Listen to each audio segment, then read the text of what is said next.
Doki Doki Literature Club is a psychological horror game disguised as a dating simulator, with 4 cute girls who take uncomfortable and violent turns. I could do a whole range of analysis on DDLC content because I think it's just genius in its horror. The game takes these girls who are largely inspired by Japanese tropes and archetypes and turns them on their heads. Everything you think you understand from the first act of the game suddenly changes. Where Yuri was strange, she's now violent. Where Natsuki was cute, she's now sad. Where Monica wasn't your priority, now it's just Monica. In this video, I want to explore how through the horror genre, DDLC subverts anime girl tropes, taking them from something innocent to something terrifying. By establishing these girls as archetypes you already know, it creates an expectation in your mind. You feel like you know these characters already, and thus you think you know the game, but the game does what the game does best and changes everything by taking elements of these archetypes and exposing the darkness behind them. Let's explore that. This video will contain spoilers for DDLC throughout the whole thing. DDLC is a very dark game with some very dark themes, as a lot of the horrors draw from mental health struggles. All the triggers will be here for you. If any of these are going to be upsetting for you, take care of yourself. Don't watch the video. I was also really torn whether to do this video topic or to do a video discussing the meaning behind all the poetry in the game. So if that is a video you would be interested in seeing as well, please let me know in the comments. This is something new I want to try on my channel, of doing more analysis-based videos from games and media that I cosplay from. Let's go through this one character at a time, starting with Sori. Sayori's trope is a little bit of a different one. You don't hear it named as often, but you've definitely seen it before, and that is the Genki archetype. Genki characters are characters with an abundance of energy. They're often comedic, as characters around them are wondering how they managed to do something so fast or where they get all this energy from. Some examples would be someone like Taiju from Dr. Stone, who to the surprise of everyone around him gets things done at record speed despite the physical demand, or a more subtle character like Misa Amane, who is almost always very energetic and bright and eager to please people around her. Or even someone like Sailor Moon would fall into this trope. And it's worth noting that female Genki characters are often very cute. In Sayori's case, she's an adorable little bundle of energy, eager to spend time with her friends at the literature club. However, this archetype is expanded on due to the realness and depth of her character. It's revealed in the game that Sayori struggles with depression. Through her poem Bottles, we get an insight into why she puts on this happy persona. The poem uses the metaphor of Sori putting all her happy thoughts into little jars to put on a shelf for all of her friends to take. But once one of the glass jars falls and shatters, her friends aren't smiling anymore, and the darkness within her is exposed. Sori puts on a happy persona so everyone around her thinks she's okay and doesn't worry about her, because her depression has convinced her that she's not deserving of people's love. While she's a friend to everyone, she never lets people see the real her. We get to explore the ways in which she hides so much of herself by playing as the protagonist of this game. A lot of the horror that comes from DDLC is the fact that it's you playing the game. You are talking to these girls. Yes, there is a sort of protagonist, but as the game develops, they are looking at you. You are the one that goes into Sayori's room for answers and she finally confesses to her depression. A lot of people say that Sayori's suicide is a turning point for the game, but I would argue it's actually when she admits to being depressed. It's genuinely a very, very sad scene. And you're faced with this choice of telling Sayori that you're in love with her or that you'll always be her best friend. And regardless of what option you says, Sayori cries and says it hurts to have you care about her so much. Her following poem, which is just the repeated phrase, "get out of my head," is the first moment I would say the game shows real horror. Sayori struggles to say what's going on with her. The only time we get an insight to it, with the exception of the confession of her depression scene, is through her poetry. The poems escalate, going from a poem about struggling to wake up in the morning to a poem about not being able to get her suicidal thoughts out of her head. Sayori's suicide is made even more terrifying by the fact that you told her the previous day you were going to be there for her. And the game makes Sayori's story even more tragic by using the Genki archetype. By taking a character archetype you've seen before of the happy-go-lucky girl next door and turning it on its head by showing the inner darkness within the character and that their exterior is just a facade is harrowing. Had Sayori or any of the following characters not fit into their respective archetypes, it wouldn't have been as impactful. The game makes us feel comfortable and sets an expectation of what we know, and then turns it around. Natsuki is quite similar in this regard. Natsuki is introduced as this cute yet snarky girl, aka a tsundere. A tsundere is another Japanese archetype that can pretty much be summarized with the phrase, "It's not like I like you or anything." Some examples of this character would be someone like Kyo from Fruits Baskets, who I love and I will be cosplaying soon. He's a feisty cat on the outside but a total softie within, similar to Yurio from Yuri on Ice. Maki from Danganronpa is the ultimate assassin, but she has a soft spot for Kaito. Also, I apologize for the sound quality. The second it rains, this roof generates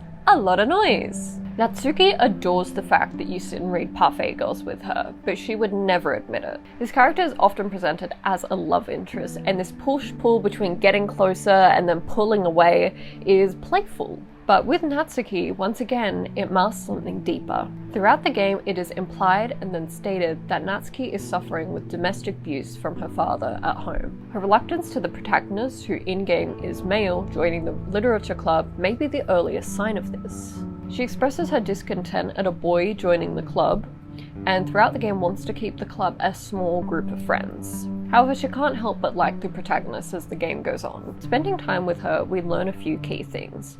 She's small for her age, she keeps her manga in the club room, she has a sweet tooth, and doesn't have many friends. With Sayori, the way we learned about her struggles was through her poetry. With Natsuki, it's actually forced out of her by Monica. The second act of the game repeats everything from the first act, but it's distorted and it's different. When we sit and read manga with Natsuki, like how we did the first time, some of her dialogue is replaced by this striking black text, and they reveal previously hidden context. The reasoning for her keeping manga in the club room is because her dad wouldn't allow her to have it at home. Monica says that the reason Natsuki is so small is because she's malnourished and she hasn't been fed enough. Natsuki's story isn't as fleshed out as some of the other characters, but that honestly makes it hit harder. It reinstates this idea that either no one knows what's happening to her at home or they don't care enough.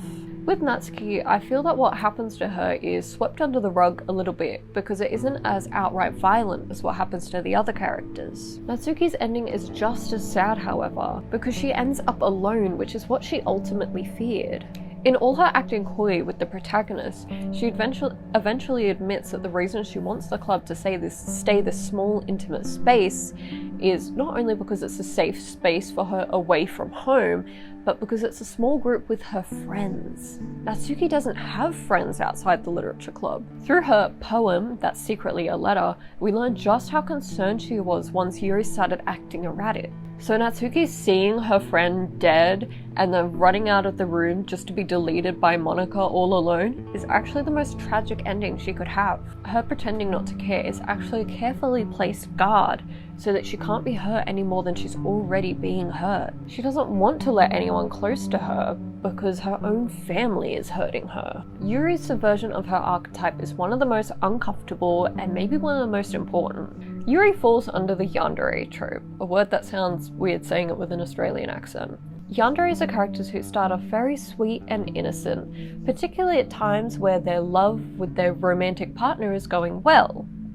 But at the sign of jealousy or something going wrong in their relationship, they can take obsessive and sometimes violent turns. This can range from obsessive possessiveness to outright murder and violence. Yandere kind of came to the attention of more Western pop culture with the release of the game Yandere Simulator, which was a big thing back in the day. A game where you play as a love-obsessed teenage girl trying to keep everyone away from her high school sweetheart by murdering them, but trying to maintain an innocent public perception. Yanderes are designed to be shocking and are often used as a plot twist. There's nothing wrong with the trope itself or wrong with liking yandere characters. However, there are some that romanticize it a bit too much, such as people making roleplay ASMRs of your ASMR boyfriend or girlfriend kidnapping you so you never see your family again, or murdering the people around you. I do feel that this is an ideal best left to fiction. Watching it in an anime is one thing, but the reality of having someone be so obsessed with you that they murder anyone who is close to you would actually be quite horrifying. and that's what DDLC shows. I would argue that initially Yuri isn't a yandere, until Monika messed with her settings in the character menu. Yuri has an obsessive personality from the beginning of the game, but this obsession is limited to things like her books, not to people. Yuri already has a lot of mental struggles, particularly with self-harm, but by turning up her obsessive traits, it combines with her inner tendencies and creates this violent and unpredictable yandere. From the first act, Yuri has an interest in you and spends a lot of the time with you apologizing. The protagonist's kindness to her is very overwhelming for her, but she still is able to have a conversation and spend time with you. Yuri does display a small amount of possessiveness over you, such as when she's arguing with Natsuki and she brings up points like, well, protagonist liked my poem too, or when they're arguing about who you should spend time with to help for the festival. However, in the second act, after Monika gets her hands into everything, it escalates significantly. The line that really stands out to me, to best example this, is this one, which is, apologizing, I know you really didn't mean it. Friend Aaron, don't say those kinds of things so frankly. They make me a little too happy. Yuri's confession to you is designed to make you uncomfortable. The overtly sexual acts that she admits to performing, the phrases that could sound romantic but instead come out as violent, such as, I want to cut your skin open and crawl inside of you, are all very uncomfortable. The too close eye contact, the zooming in, the real eyes that are placed over hers are all designed to make us sit on the edge of our seat, and are also a technique to show how uncomfortable it is to have someone be so obsessed with you and watching you. Her action of then suddenly submerging a knife into her chest catch you off guard despite how braced you were for something horrifying to happen. Had Yuri's yandere violence been taken out on another person, say she killed Natsuki to keep her away from you, you would be scared of Yuri as a character. However, by making her violent outbursts be inflictions of self-harm, you're instead scared of Yuri's actions. When presented with the yes-no choice of, do you accept my confession, you're left sitting there trying to figure out what's going to be the better answer to get a stable response from her, because you're fearful of what she might do. It also, in a strange way, humanizes her. If she was just a murderer, you'd label her as a villain, but by portraying her yandere personality as a mental struggle, it shows that underneath all of her obsessive insanity, there's just a young, struggling girl underneath. This is the horror of Yuri's character. There is no romanticization of the yandere, there's no humor to it. It is treated and represented as a mental health struggle. The uncomfortableness of being her victim of it is unnerving and uncomfortable. And the feeling of being a victim of her obsession is unnerving and frightening. And finally, the man behind the curtains, the one pulling all the puppet strings. What's up with Monika?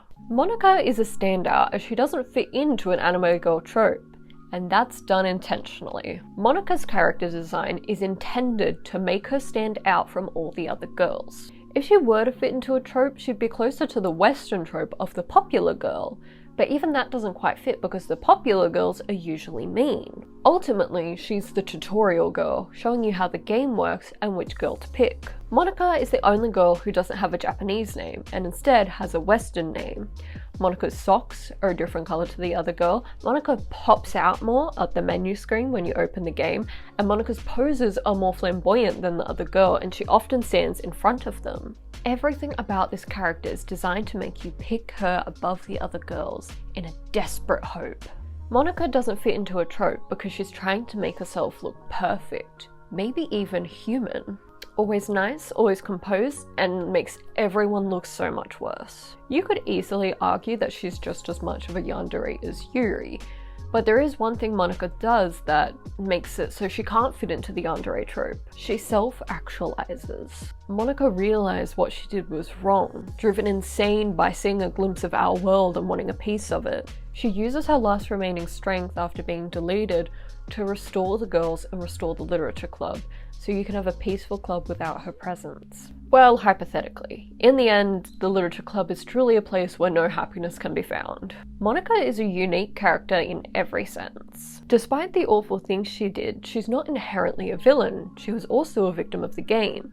She doesn't fit into a specific trope, and she's designed to stand out but not be chosen. DDLC subverts anime girl tropes by revealing the horrors behind them and making you uncomfortable. Genki girls are happy and don't have much depth, counteracted with Sayori secretly struggling with depression and it gets so bad she's driven to suicide. Yandere girls are romanticized and crazy, counteracted with Yuri is driven insane by her obsession. Tsundere girls are so cute, meanwhile Natsuki is struggling alone and unloved. Monika's just there to be the tutorial. Nah. Before I finish this up, I need to say, I am not making this up. Technology starts glitching when I make DDLC content. My editing program can be a little bit glitchy at times, but I swear it happens so much more with DDLC videos. And when I was finishing writing this script just now, my AirPods started playing Chapel Roan all distorted and cutting in and out, and I've never had my headphones do that. I think Monika's soul may have possessed my Wi-Fi or something. It's just a little bit spooky. Anyway, thank you very much for watching this video. I appreciate you sticking around to the end. Let me know if you enjoyed this style of video and if this is something that you would maybe like to see more of on this channel. I have a few topics in mind. Analyzing the poetry from DDLC would definitely be one of them, as well as analyzing Toga from My Hero Academia. So please give the video a like to let me know that this is something you want to see more of. And please share any related Doki Doki Literature Club thoughts and details down below. I love talking about this game. I swear, I watched someone play DDLC I want to say maybe 16? I'm 21 now, and I'm still thinking about it and talking about it and cosplaying it. So if you do enjoy DDLC, check out this whole playlist I have of all of my Doki Doki Literature Club videos with Monika and Yuri. Go treat yourself, go watch some fun videos. And subscribe so you don't miss any future videos. Thank you for your time, your attention, and your support. I'll see you later. Bye!